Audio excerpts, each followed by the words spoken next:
चंद्रयान 3 की जबरदस्त सफलता देख दौड़े दौड़े भागे भागे भारत आ रहे हैं अमेरिकी राष्ट्रपति।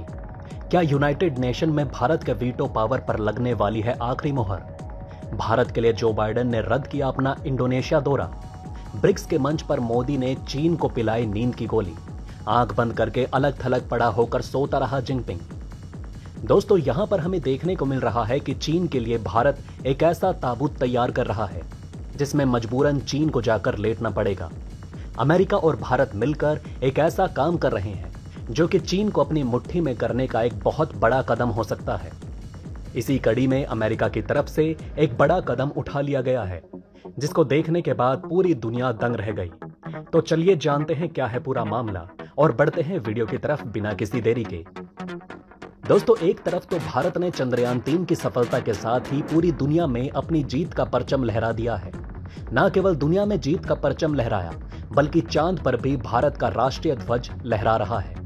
इसी कड़ी में अगर दूसरी तरफ नजर डाली जाए तो अमेरिका भारत से इतना ज्यादा प्रभावित हुआ कि यहां पर अमेरिका भारत में भाग भाग कर आने वाला है। यहां पर जिस तरीके की खबर निकलकर सामने आ रही है, अगर उस पर नजर डालेंगे तो हमें देखने को मिलेगा कि G20 की बैठक से पहले अमेरिका के राष्ट्रपति जो बाइडेन भारत आ जाएंगे और भारत के प्रधानमंत्री नरेंद्र मोदी से मिलने की कोशिश करेंगे। दोस्तों, खबर आ रही है कि G20 की बैठक होने वाली है और इस बैठक से 2 दिन पहले भारत के प्रधानमंत्री से मिलने के लिए अमेरिका के राष्ट्रपति जो बाइडेन भारत आ जाएंगे। इस चीज से हमें यह बताने की भी जरूरत नहीं कि भारत और अमेरिका के रिश्ते कितने ज्यादा मजबूत हो चुके हैं। यहां पर एक तरफ तो अमेरिका ने चांद की जमीन चूम ली, तो वहीं दूसरी तरफ जो बाइडेन मोदी का हाथ चूमने के लिए बेताब मालूम हो रहे हैं। दोस्तों, भारत के बढ़ते रुतबे को लेकर एक सवाल ये भी निकल कर आ रहा है कि भारत के इस बढ़ते रुतबे के वजह से भारत को यूएन में वीटो पावर मिल सकती है। वैसे चीन जैसा देश भी इस समय भारत से काफी ज्यादा प्रभावित हो चुका है और चीन ही ऐसा देश है जो कि भारत को अब तक यूनाइटेड नेशन में वीटो पावर नहीं लेने दे रहा। अगर ये भी हमारे सपोर्ट में आ गया तो भारत को फिर यूनाइटेड नेशन में वीटो लेने से कोई नहीं रोक सकता। वैसे भी आज नहीं तो कल भारत को यूनाइटेड नेशन में वीटो पावर मिल ही जाएगी, क्योंकि पूरी दुनिया भारत के सामने झुकने के लिए तैयार हो चुकी है और आज नहीं तो कल यह दुनिया को एहसास हो ही जाएगा कि भारत वीटो पावर का पूरा हकदार है और खुद इस बात पर चीन अपनी मोहर लगा देगा और उसी दिन भारत के हाथ में वीटो पावर आ जाएगी। दोस्तों, G20 का समिट 9 और 10 सितंबर को होना है। भारत को जिस नजर से अमेरिकी राष्ट्रपति जो बाइडेन देख रहे हैं, उसके चलते वो 2 दिन पहले भारत में आना चाहते हैं। आपकी जानकारी के लिए बता दें कि ऐसा पहली बार होगा जब कोई अमेरिकी राष्ट्रपति 4 दिनों के लिए भारत की धरती पर रहने वाला है। जो बाइडेन की तरफ से एशियान समिट में भी जाने से इनकार कर दिया गया है। उन्होंने पहले भारत आने पर तवज्जो दिया। व्हाइट हाउस की तरफ से बताया गया कि जो बाइडेन की जगह एशियान समिट में कमला हैरिस जाने वाली है। इस चीज से यह समझना ज्यादा मुश्किल नहीं है कि अमेरिका की नजर में और दुनिया की नजर में भारत का कद किस लेवल पर पहुंच चुका है।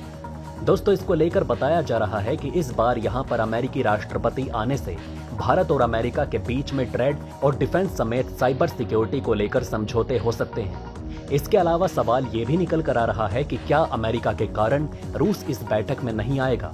तो इसको लेकर अभी रूस की तरफ से कोई जानकारी निकल कर सामने नहीं आई है। और आपकी जानकारी के लिए ये भी बता दें कि इस बैठक में रूस यूक्रेन युद्ध, दुनिया में जिस तरीके की परेशानी चल रही है, ग्लोबल वार्मिंग जैसी चीजों पर चर्चा की जाएगी और इसका समाधान निकालने की कोशिश की जाएगी। बताया जा रहा है कि चीन के अलावा कोई अमेरिका को टक्कर नहीं दे सकता और ये बात खुद अमेरिका जान गया है। इसी के चलते हुए चीन को काउंटर करने के लिए भारत के साथ अपने रिश्तों को पहले से ज्यादा मजबूत करने के लिए अमेरिका भारत पहुंच रहा है। दोस्तों, अभी हाल ही में एक ब्रिक्स देश की फैमिली फोटो ली गई थी और यहीं से वीडियो निकलकर सामने आई है जिसमें हमें साफ देखने को मिल रहा है कि जितने देश ब्रिक्स में शामिल होने वाले हैं और जिन नए देशों को ब्रिक्स का न्योता दिया गया है वो तस्वीर में दिखाई दे रहे हैं। लेकिन मोदी की तरफ से कुछ ऐसा कर दिया गया कि पूरी तस्वीर में सिवाय मोदी के अलावा किसी और की नजर कहीं और जा ही नहीं पाएगी। दोस्तों, ब्रिक्स की बैठक के बाद तस्वीर निकल कर सामने आई जिसमें पीएम मोदी ने चीन के राष्ट्रपति जिनपिंग को एक करारा और जोरदार तमाचा मारा है। पूरी दुनिया ने देखा कि किस तरीके से ब्रिक्स में मोदी ने अपनी बॉडी लैंग्वेज से चीन को कड़ा संदेश देते हुए ये बता दिया कि अगर हाथ मिलाना है तो पहले अपनी शक्ल आईने में देख कर आओ। मोदी की नजर में चीन आज भी एक नंबर का गद्दार और चोर है। इसी कारण मोदी ने अपने हाथ गंदे नहीं किए। हमें देखने को साफ साफ मिल सकता है कि यहाँ पर शी जिनपिंग भारत के प्रधानमंत्री नरेंद्र मोदी से हाथ मिलाने के लिए और बातचीत करने के लिए किस तरह से बेताब दिखाई दे रहे हैं। जैसे ही शी जिनपिंग की तरफ से अपनी गर्दन मोदी की तरफ घुमाई गई तो उसके बाद मोदी ने उल्टी दिशा में मुंह घुमा लिया और कुछ देर बाद वापस से जिनपिंग की तरफ देखा तो ऐसा बर्ताव किया जैसे हम इस देश के राष्ट्रपति को जानते ही नहीं। आखिर भारत की तरफ से चीन को लेकर ऐसी प्रतिक्रिया क्यों नहीं दी जाए। आज जिस तरीके की जिल्लत चीन के राष्ट्रपति को मिल रही है वो इसी तरीके के लायक है। भारत के दिखाए गए इस रवैये से चीन ये बात तो अच्छे से समझ गया कि भारत चीन की हरकतों से बिल्कुल भी खुश नहीं। मोदी के एग्रेशन के आगे चीन की बत्ती गुल रही। मोदी के गुस्से की आग को देखकर जिस तरीके से चीन के राष्ट्रपति जिनपिंग का मुंह उतरा है वो साफ साफ दिखाई दे रहा है। जिस तरीके की उपलब्धि इस समय भारत हासिल करता हुआ चला जा रहा है उसको देखते हुए कोई भी देश ये नहीं चाहेगा कि भारत उसके विरोध में जाए। हमें ये चीज चंद्रयान मिशन के लैंड होने पर दिखाई दी कि जिस तरीके से भारत के दुश्मन भी भारत की तारीफ करते नहीं थक रहे थे वो चीज ये साफ दर्शाती है। दोस्तों, ब्रिक्स को विकसित करने का फैसला भारत की तरफ से लिया गया और इसी फैसले के चलते हुए कहीं ना कहीं चीन अपने आप को काफी कमजोर महसूस करने लगेगा और इसी फैसले की वजह से चीन ना खुश दिखाई दे रहा है। दोस्तों, भारत की तरफ से उठाए गए इस कदम के बाद अगर हम ऐसा कहें तो ऐसा कहना भी गलत नहीं होगा कि ब्रिक्स करेंसी डंडा कर देगी अमेरिकन इकोनॉमी में और इससे पूरा पश्चिम देश प्रभावित होगा। हमें देखने को मिल रहा था कि यहाँ पर चीन, अमेरिका समेत सभी पश्चिम देश ये चाहते थे कि ब्रिक्स का विस्तार ना हो, क्योंकि ये बात वो अच्छे से जानते थे कि एक बार भारत ने ब्रिक्स का विस्तार कर दिया तो इनकी महत्वता कम हो जाएगी।